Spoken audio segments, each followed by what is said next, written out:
ഈ ആഴ്ചയിലെ പ്രധാന വാർത്തകളിൽ മാധ്യമങ്ങൾ സ്വീകരിച്ച നിലപാടുകളും സമീപനങ്ങളും വിശകലനം ചെയ്യുന്ന മീഡിയ വാച്ച് ടോക്ക് പ്രോഗ്രാമിലേക്ക് സ്വാഗതം. ഞാൻ Raees T K. Kozhikode beach റോഡിൽ കഴിഞ്ഞ ദിവസം നടന്ന അപകട മരണമാണ് ആദ്യം ചർച്ച ചെയ്യുന്നത്. സമൂഹ മാധ്യമങ്ങൾ വഴി നിരവധി ചർച്ചകളും പ്രതികരണങ്ങളുമാണ് ഈ വാർത്തയുമായി ബന്ധപ്പെട്ട് നടന്നത്. വാർത്ത എന്താണെന്ന് നോക്കാം. ആദ്യം മാതൃഭൂമി ദിനപത്രം. വാർത്തയുടെ തലക്കെട്ട് ഇങ്ങനെയാണ്: റീൽസ് ചിത്രീകരിക്കുന്നതിനിടെ 20കാരന് ദാരുണാന്ത്യം. വാർത്തയിലേക്ക് വരുമ്പോൾ പറയുന്നത് ഇപ്രകാരമാണ്: സ്വകാര്യ സ്ഥാപനത്തിനായി പ്രമോഷൻ വീഡിയോ ചിത്രീകരിക്കുന്നതിനിടെയാണ് അപകടമുണ്ടായതെന്നും മരിച്ച വ്യക്തി ഈ സ്ഥാപനത്തിൽ മുമ്പ് സോഷ്യൽ മീഡിയ കൈകാര്യം ചെയ്ത ജീവനക്കാരനാണെന്നും പിന്നീട് വിദേശത്ത് നിന്ന് മടങ്ങി വന്നതിന് ശേഷമാണ് അപകടത്തിനിടയാക്കിയ ചിത്രീകരണം നടന്നതെന്നും പറയുന്നു. മലയാള മനോരമയിലേക്ക് വരുമ്പോൾ സമാനമായ വാർത്ത തന്നെയാണ് മനോരമയും നൽകിയിരിക്കുന്നത്. മത്സരയോട്ടം ചിത്രീകരിക്കുമ്പോൾ കാറിടിച്ച യുവാവിന് ദാരുണാന്ത്യം എന്ന തലക്കെട്ടിൽ വന്ന വാർത്തയിൽ ബീച്ച് റോഡിൽ മത്സരയോട്ടം ചിത്രീകരിക്കുന്നതിനിടെ കാറിടിച്ച് വീഡിയോഗ്രാഫർ മരിച്ചു എന്നാണ് പറയുന്നത്. ഇനി മാധ്യമം ദിനപത്രത്തിലേക്ക് വരുമ്പോൾ മാധ്യമം ദിനപത്രത്തിലും സമാനമായ തലക്കെട്ടോടു കൂടി തന്നെയാണ് വാർത്ത നൽകിയിട്ടുള്ളത്. റോഡിൽ റീൽസ് ചിത്രീകരിക്കുന്നതിനിടെ യുവാവിന് ദാരുണാന്ത്യം. കാർ റേസിംഗ് ചിത്രീകരിക്കുന്നതിനിടെ സംഘത്തിലെ തന്നെ വാഹനമിടിച്ചാണ് മരണമെന്ന കാര്യം വാർത്തയിൽ പറയുന്നുണ്ട്. ഇവിടെ ഏറെ ശ്രദ്ധിക്കേണ്ട കാര്യം ഈ വാർത്തയുടെ തലക്കെട്ടാണ്. റീൽസ് ചിത്രീകരിക്കുന്നതിനിടെ അപകടം, യുവാവ് മരണപ്പെട്ടു എന്ന് പറയുന്നതിൽ ചില അപാകതകളുണ്ട്. റീൽസ് എന്ന് പറയുമ്പോൾ ഏറെ തെറ്റിദ്ധാരണകൾക്ക് അത് കാരണമാകും. ഇവിടെ അപകടമുണ്ടായിരിക്കുന്നത് ജോലിയുടെ ഭാഗമായി വീഡിയോ ചിത്രീകരിക്കുമ്പോഴാണ്, അല്ലാതെ റീൽസ് എടുക്കുമ്പോഴല്ല. വാർത്തയിൽ ഇക്കാര്യം പറയുന്നുണ്ടെങ്കിലും മലയാള പത്രങ്ങളെല്ലാം റീൽസ് ചിത്രീകരിക്കുന്നതിനിടെയുണ്ടായ അപകടമെന്ന് തലക്കെട്ട് കൊടുത്തത് വലിയ തെറ്റിദ്ധാരണകളാണ് സൃഷ്ടിച്ചത്. ഈ അശ്രദ്ധ ഒഴിവാക്കേണ്ടതായിരുന്നു എന്നാണ് മീഡിയ വാച്ച് ടോക്കിന്റെ അഭിപ്രായം. അടുത്ത ദിവസം മാതൃഭൂമി നൽകിയ ഫോളോ അപ്പ് വാർത്തയിൽ തലക്കെട്ട് പരസ്യ ചിത്രീകരണത്തിനിടെ അപകടം എന്ന് മാറ്റിയിരുന്നു.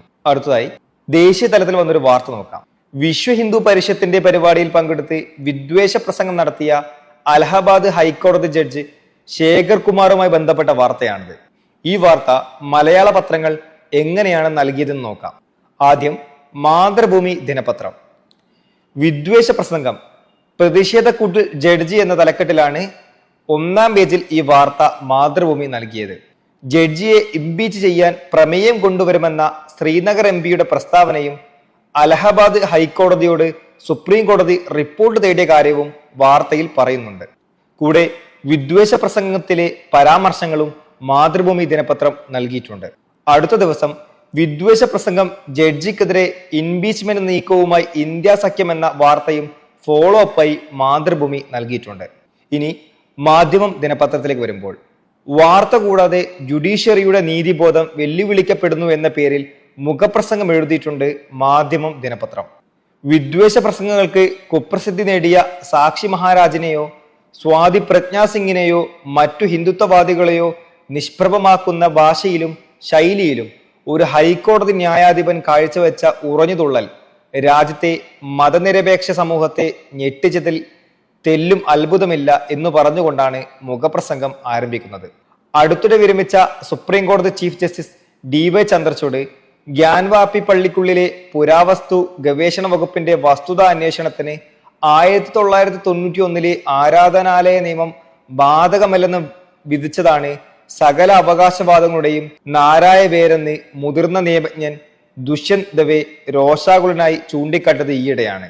തമിഴ്നാട്ടിൽ BJPയുടെ മഹിളാ മോർച്ച അധ്യക്ഷയ്ക്ക് ജഡ്ജായി സെലക്ഷൻ ലഭിച്ചതും ഇതോട് ചേർത്ത് വായിക്കണം എന്ന കാര്യം മാധ്യമം എഡിറ്റോറിയൽ ചൂണ്ടിക്കാട്ടുന്നുണ്ട്. ഇനി ദേശാഭിമാനി ദിനപത്രത്തിലേക്ക് വരുമ്പോൾ സംഘപരിവാർ അജണ്ട നടപ്പാക്കാൻ ജഡ്ജിമാരോ എന്ന തലക്കെട്ടിൽ ദേശാഭിമാനിയും ഈ വിഷയത്തിൽ മുഖപ്രസംഗം എഴുതിയിട്ടുണ്ട്. മുഖപ്രസംഗം ആരംഭിക്കുന്നത് ഇങ്ങനെയാണ്: BJP സംഘപരിവാർ നേതാക്കൾ മാത്രമല്ല, ഹൈക്കോടതി ജഡ്ജിമാർ പോലും വർഗീയ വിദ്വേഷ പ്രസംഗവുമായി രംഗത്തിറങ്ങുന്ന ഗുരുതര സാഹചര്യമാണ് രാജ്യത്ത് നിലനിൽക്കുന്നത്. തുടർന്ന് പറയുന്നത്, വിദ്വേഷ പ്രസംഗത്തിനെതിരെ സുപ്രീം കോടതി ഇറക്കിയ മുൻ ഉത്തരവുകൾ പ്രകാരം ഹൈക്കോടതി ജഡ്ജിക്കെതിരെ കേസെടുത്ത് അദ്ദേഹത്തെ ഉടൻ ചുമതലകളിൽ നിന്ന് പുറത്താക്കുകയാണ് വേണ്ടത്. എന്നാൽ നിലവിലെ സാഹചര്യത്തിൽ അത്തരമൊരു നടപടി ഉണ്ടാകുമോ എന്ന കാര്യം സംശയമാണ്. നവംബർ 10 വിരമിച്ച സുപ്രീം കോടതി chief justice DY Chandrachud Ayodhya വിധിയുമായി ബന്ധപ്പെട്ട് നടത്തിയ വെളിപ്പെടുത്തലുകളാണ് ഇത്തരമൊരു സംശയം ഉയർത്തുന്നത്. തികച്ചും ഭരണഘടനാ വിരുദ്ധമായി പ്രവർത്തിച്ച ശേഖർ കുമാർ യാദവിനെ സംരക്ഷിക്കാൻ കേന്ദ്ര സർക്കാർ തന്നെ രംഗത്തിറങ്ങുകയാണ്. ഇത് ഭരണഘടനയോടുള്ള വെല്ലുവിളിയാണ്. ഇതാണ് ദേശാഭിമാനി ദിനപത്രം പറഞ്ഞു വെക്കുന്നത്. അടുത്തതായി മലയാള മനോരമ നോക്കാം. പത്രത്തിന്റെ 6-ാം പേജിൽ ഹൈക്കോടതി ജഡ്ജിയുടെ പ്രസംഗം സുപ്രീം കോടതി വിശദീകരണം തേടി എന്ന തലക്കെട്ടിലാണ് വാർത്ത നൽകിയത്. വാർത്തയിലേക്ക് വരുമ്പോൾ ആദ്യ ഭാഗങ്ങളിലെല്ലാം പറയുന്നത് വിവാദ പ്രസംഗത്തിന്റെ വിശദഭാഗങ്ങൾ അലഹബാദ് കോടതി ഹാജരാക്കണമെന്ന സുപ്രീം കോടതിയുടെ ആവശ്യപ്പെടലും മറ്റു കാര്യങ്ങളുമാണ്. സമകാലിക ഇന്ത്യൻ രാഷ്ട്രീയത്തിൽ വിദ്വേഷ പ്രസംഗം നോർമലൈസ് ചെയ്യപ്പെടുകയാണെന്നാണ് പല പത്രങ്ങളും ഈ വിഷയത്തിൽ നൽകിയ വാർത്തകൾ പരിശോധിച്ചാൽ കാണാൻ കഴിയുന്നത്. മുഖ്യ ഉദാഹരണം മലയാള മനോരമയാണ്. മറ്റു പത്രങ്ങളെല്ലാം 1-ാം പേജിലും മുഖപ്രസംഗമായും ഈ വിഷയത്തിൽ വാർത്തകളും നിലപാടുകളും അറിയിക്കുമ്പോൾ മലയാള മനോരമ പ്രസംഗം എന്ന വാക്കാണ് തലക്കെട്ടിൽ നൽകിയത്. രാജ്യത്തെ വിഭാഗീയതയും വർഗീയതയും വളർത്താൻ ഹൈക്കോടതിയുടെ ഭാഗത്തു നിന്നുണ്ടായ ശ്രമത്തെ വിദ്വേഷ പ്രസംഗം എന്ന തലക്കെട്ടിൽ വാർത്തയായി നൽകാൻ മലയാള മനോരമയ്ക്ക് സാധിച്ചില്ല എന്നത് വലിയ പിഴവായാണ് മീഡിയ വാച്ച്ഡോഗ് വിലയിരുത്തുന്നത്. മാത്രമല്ല, വാർത്തയിൽ പല ഭാഗങ്ങളിലും വിവാദ പ്രസംഗം എന്നാണ് കൊടുത്തിട്ടുള്ളത്. ദേശാഭിമാനിയും മാധ്യമവും ഈ വിഷയത്തിന് അർഹിക്കുന്ന പ്രാധാന്യം നൽകി മുഖപ്രസംഗം എഴുതിയതിനെ അഭിനന്ദിക്കുകയും ചെയ്യുന്നു മീഡിയ വാച്ച്ഡോഗ്. അടുത്തതായി അന്തർദേശീയ തലത്തിൽ ഏറെ ചർച്ച ചെയ്ത ഒരു വാർത്ത നോക്കാം. നവംബർ 27 തുടങ്ങിയ സിറിയയിലെ സർക്കാർ വിരുദ്ധ ആക്രമണത്തിന്റെ 11-ാം ദിവസം വിമത സംഘടന സിറിയ പിടിച്ചെടുത്തതാണ് ഈ ആഴ്ചയിലെ പ്രധാന അന്തർദേശീയ വാർത്ത.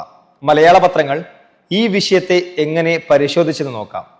ആദ്യം മാതൃഭൂമി ദിനപത്രം. അസദ് വീണു, സിറിയയിൽ വിമതർ എന്ന തലക്കെട്ടോടു കൂടിയാണ് മാതൃഭൂമി 1-ാം പേജിൽ ഇത് സംബന്ധിച്ച വാർത്തകൾ പ്രസിദ്ധീകരിച്ചത്. ഇഡ്ലിബിൽ തുടങ്ങിയ ആക്രമണം മുതൽ തലസ്ഥാനമായ ഡമസ്കസ് പിടിച്ചെടുത്തത് വരെയുള്ള വിവരങ്ങൾ ഗ്രാഫിക്കലായി നൽകിയിട്ടുണ്ട് മാതൃഭൂമി. കൂടെ ബാഷർ അസദിനെ പുറത്താക്കാൻ 2011 മുതൽ 2016 വരെ നീണ്ട ആഭ്യന്തര യുദ്ധത്തെക്കുറിച്ചും അസദിന് റഷ്യ അഭയം നൽകിയതിനെ കുറിച്ചും വാർത്തയിൽ പറയുന്നുണ്ട്. ആ ദിവസം തന്നെ ബഷറിന്റെ വിധികൾ എന്ന തലക്കെട്ടിൽ ഒരു ലേഖനവും മാതൃഭൂമി നൽകിയിട്ടുണ്ട്. സൗമ്യനും പുരോഗമനക്കാരനുമായ ഭരണാധികാരിയിൽ നിന്ന് സ്വന്തം ജനത്തിനു നേരെ രാസായുധം ഉപയോഗിക്കുന്ന ക്രൂരനായ സമഗ്രാധിപതിയായി അസദ് മാറിയ സംഭവത്തെക്കുറിച്ചും കഴിഞ്ഞ ഞായറാഴ്ചയെ ആഹ്ലാദ നൃത്തം ചവിട്ടി സിറിയക്കാർ വരവേറ്റതിനെ കുറിച്ചുമെല്ലാം ഈ ലേഖനത്തിൽ പറയുന്നുണ്ട്. അസദിനെ വീഴ്ത്തിയവർ എന്ന തലക്കെട്ടിൽ വിമത മുന്നേറ്റത്തെക്കുറിച്ചും പ്രത്യേകം വാർത്ത നൽകിയിട്ടുണ്ട് മാതൃഭൂമി ദിനപത്രം. അടുത്ത ദിവസം അശാന്തം പശ്ചിമേഷ്യ എന്ന തലക്കെട്ടിൽ മുഖപ്രസംഗം എഴുതുന്നുണ്ട് മാതൃഭൂമി.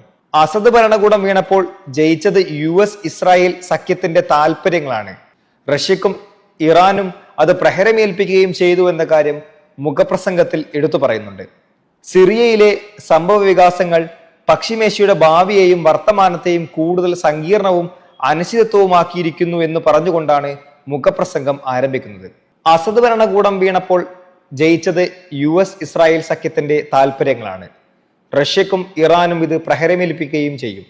ഇറാനിലെ ഷിയ ഭരണത്തെ താഴെയിറക്കുന്നതടക്കമുള്ള US ഇസ്രായേൽ ശാക്തിക താല്പര്യങ്ങളുടെ താവളമായി ഇനി സിറിയയെ ഉപയോഗിക്കപ്പെട്ടേക്കാമെന്ന് ചില നിരീക്ഷകർ അഭിപ്രായപ്പെടുന്നു. ഇറാൻ ഇസ്രായേൽ സംഘർഷമാകട്ടെ ശക്തി പ്രാപിക്കുകയും ചെയ്യും. പശ്ചിമേഷ്യയിൽ ശാന്തി അകലെയാണ് എന്ന് പറഞ്ഞുകൊണ്ടാണ് മുഖപ്രസംഗം അവസാനിക്കുന്നത്. തുടർ ദിവസങ്ങളിലെല്ലാം ഇതിന്റെ ഫോളോ അപ്പ് വാർത്തകൾ നൽകുന്നുണ്ട് മാതൃഭൂമി ദിനപത്രം. ഇനി മലയാള മനോരമയിലേക്ക് വരുമ്പോൾ, ഇറാഖ് ആവർത്തിക്കപ്പെടും മുമ്പ് സിറിയയെ വീണ്ടെടുക്കണം, ലോകമേ കരുതലാകൂ എന്ന തലക്കെട്ടിൽ സെൻട്രൽ സ്പ്രെഡ് ആയിട്ടാണ് മലയാള മനോരമ ഈ വാർത്ത നൽകിയത്. ഡൽഹി കേന്ദ്രമാക്കി പ്രവർത്തിക്കുന്ന മുതിർന്ന സിറിയൻ മാധ്യമ പ്രവർത്തകൻ ഡോക്ടർ വഈൽ ഔവാദാണ് ലേഖനം എഴുതിയത്. IS-ഉം അൽ-ഖായിദയുമായി ബന്ധമുള്ള അബു മുഹമ്മദ് അൽ ജുലാനിയുടെ നേതൃത്വത്തിലുള്ള പ്രതിപക്ഷ ശക്തികൾ ഡമസ്കസിലെത്തിയതോടെ സിറിയയിൽ ഏറെ കാലമായി തുടരുന്ന അനിശ്ചിതത്വം ദുരന്തപൂർണമായ പുതിയ അധ്യായങ്ങളിലേക്ക് കടക്കുകയാണ് എന്ന് പറഞ്ഞുകൊണ്ടാണ് ലേഖനം തുടങ്ങുന്നത്. തുടർന്ന് സിറിയയുടെ വിശദമായ വിവരങ്ങൾ അടങ്ങുന്ന ലേഖനങ്ങളും ഫോളോ അപ്പ് വാർത്തകളും മലയാള മനോരമ പ്രസിദ്ധീകരിക്കുന്നുണ്ട്. ഇനി മാധ്യമം ദിനപത്രത്തിലേക്ക് വരുമ്പോൾ, അസദ് വീണു എന്ന തലക്കെട്ടിലാണ് മാധ്യമം ഈ വാർത്ത നൽകിയിട്ടുള്ളത്. അസദ് റഷ്യയിൽ അഭയം തേടിയതും അസദിന്റെ വീഴ്ചയിൽ ജനത ആഘോഷിക്കുന്നതും ഈ വാർത്തയിൽ പറയുന്നുണ്ട്. പുതു സിറിയോദയം എന്ന തലക്കെട്ടിൽ സെൻട്രൽ സ്പ്രെഡായി വാർത്തയും മാധ്യമം നൽകിയിട്ടുണ്ട്.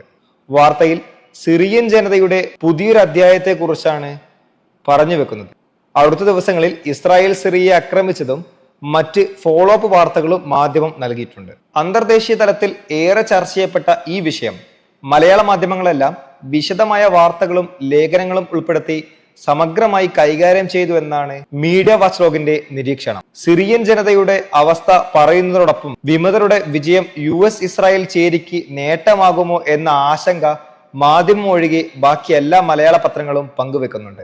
എന്നാൽ മാധ്യമം ദിനപത്രം അധികാരം പിടിച്ചെടുത്ത വിമതരെ വിമർശിക്കുന്ന വാർത്തകളോ ലേഖനങ്ങളോ മറ്റു പത്രങ്ങൾ നൽകിയതുപോലെ നൽകിയിട്ടുമില്ല എന്നാണ് മീഡിയ വാച്ച് ഡോഗിന്റെ നിരീക്ഷണം. അടുത്തതായി ഈ ആഴ്ചയിലെ മികച്ച മുഖപ്രസംഗം തിരഞ്ഞെടുക്കുകയാണ്. നവംബർ 12 മാധ്യമം എഴുതിയ പ്ലാസ്റ്റിക്കിൽ നിന്ന് ഭൂമിയെ എങ്ങനെ രക്ഷിക്കുമെന്ന മുഖപ്രസംഗമാണ് ഈ ആഴ്ചയിലെ മികച്ച മുഖപ്രസംഗം. ആഗോളതാപന വിഷയത്തിൽ UN ആഭിമുഖ്യത്തിലുള്ള കോൺഫറൻസ് ഓഫ് പാർട്ടീസ് എന്ന വാർഷിക വേദിക്ക് തുല്യമായി പ്ലാസ്റ്റിക്കിന്റെ കാര്യത്തിൽ UN തന്നെ മുൻകൈയെടുത്ത് രൂപീകരിച്ച അന്തർ സർക്കാർ കൂടിയാലോചന സമിതിയുടെ 5ാമത്തെ യോഗം നവംബർ 25 മുതൽ ഡിസംബർ 1 വരെ ദക്ഷിണ കൊറിയയിലെ ബുസാനിൽ നടന്നു. നീണ്ട ചർച്ചകൾക്കൊടുവിലും സമാപനം ഒന്നിലധികം തവണ നീട്ടിവെച്ച് കാത്തിരുന്നിട്ടും പ്ലാസ്റ്റിക് ജന്യ പരിസര ഭൂഷണം അവസാനിപ്പിക്കാൻ ഒരു ആഗോള പ്ലാസ്റ്റിക് ഉടമ്പടിയെക്കുറിച്ച് സമവായത്തിലെത്താൻ 170 രാജ്യങ്ങൾ പങ്കെടുത്ത സമ്മേളനത്തിന് സാധിച്ചില്ല എന്ന കാര്യമാണ് മുഖപ്രസംഗം പറയുന്നത്. പ്ലാസ്റ്റിക് മാലിന്യ നിയന്ത്രണത്തിൽ പരാജയപ്പെട്ടു പോയ ആഗോള സമ്മേളനത്തെക്കുറിച്ചുള്ള വാർത്ത പൊതുവെ മലയാള പത്രങ്ങളിൽ ഒന്നും തന്നെ വന്നിട്ടുണ്ടായിരുന്നില്ല. ഇത്തരമൊരു സാഹചര്യത്തിൽ ഏറെ പ്രാധാന്യമുള്ള ഈ വിഷയത്തിൽ എഴുതപ്പെട്ട മുഖപ്രസംഗമാണ് ഇതെന്ന് മീഡിയ വാച്ച് ഡോഗ് വിലയിരുത്തുന്നു. അടുത്ത ആഴ്ച മറ്റു വിഷയങ്ങളിൽ മാധ്യമങ്ങൾ സ്വീകരിച്ച നിലപാടുകളും സമീപനങ്ങളും വിശകലനം ചെയ്യാം. നന്ദി.